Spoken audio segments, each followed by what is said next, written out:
আসসালামু আলাইকুম রহমতুল্লাহি ওবারাকাতু। আমরা সবাই কম বেশি মশা তাড়ানোর জন্য মশার কয়েল ব্যবহার করে থাকি, কিন্তু কখনো কি আমরা ভেবে দেখেছি এই ছোট্ট মশার কয়েলের ভেতর কী এমন উপাদান আছে যে সেটা মশা দূর করতে সাহায্য করে? আজকে ইনশাআল্লাহ আমরা সেই বিষয়ে জানার চেষ্টা করব কিভাবে এই ছোট্ট মশার কয়েল আমাদের মশা দূর করতে সাহায্য করে। মশার কয়েলের ভেতরে থাকে এক ধরনের কীটনাশক কেমিক্যাল, যার নাম অ্যালেথ্রিন বা পাইরেথ্রিন।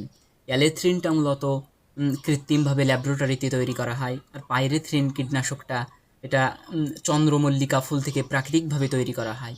চন্দ্রমল্লিকা ফুলটা শুকানো হয়, শুকানোর পরে সেটা থেকে বিশেষ প্রক্রিয়ায় রাসায়নিক বের করা হয়।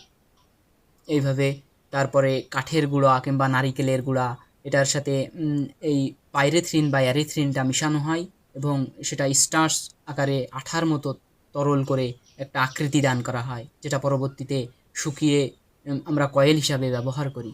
আর এই পাইরেথ্রিন বা অ্যারিথ্রিন মূলত মশার স্নায়ুতন্ত্রের উপর কাজ করে, যেটা আমরা যখন জ্বালাই তখন বাতাসে এই পাইরেথ্রিন বা অ্যারিথ্রিনটা, এই কীটনাশকটা বাতাসে ছড়িয়ে পড়ে। আর মশা শ্বাস নেওয়ার সময় এটা যখন গ্রহণ করে তখন তার স্নায়ুতন্ত্র কাজ করা বন্ধ করে দেয়, তখন মশা অচল হয়ে পড়ে কিংবা মারা যায়। এভাবে মশা তার কার্যক্ষমতা হারিয়ে ফেলে। এবং অতিরিক্ত যদি আমরা এই মশার কয়েলটা তীব্র আকারে ব্যবহার করি বা অতিরিক্ত ব্যবহার করি, তাহলে এটা আমাদের জন্য ক্ষতির কারণ হতে পারে। বিশেষ করে আমাদের ছোট বাচ্চাদের কিংবা যাদের হাঁপানির সমস্যা, শ্বাসকষ্টের সমস্যা, তাদের জন্য মানুষের উপরে ওটা প্রভাব ফেলতে পারে। মশার কয়েল ব্যবহার করলে এই জন্য আপনারা অবশ্যই জানালা খুলে রেখে ব্যবহার করার চেষ্টা করবেন। আজকের ভিডিওটা ছিল এই পর্যন্তই। তো আশা করি আপনারা মশার কয়েলের রহস্যটা এবং কীভাবে মশা তাড়ানো হয় বিষয়টা বুঝতে পেরেছেন।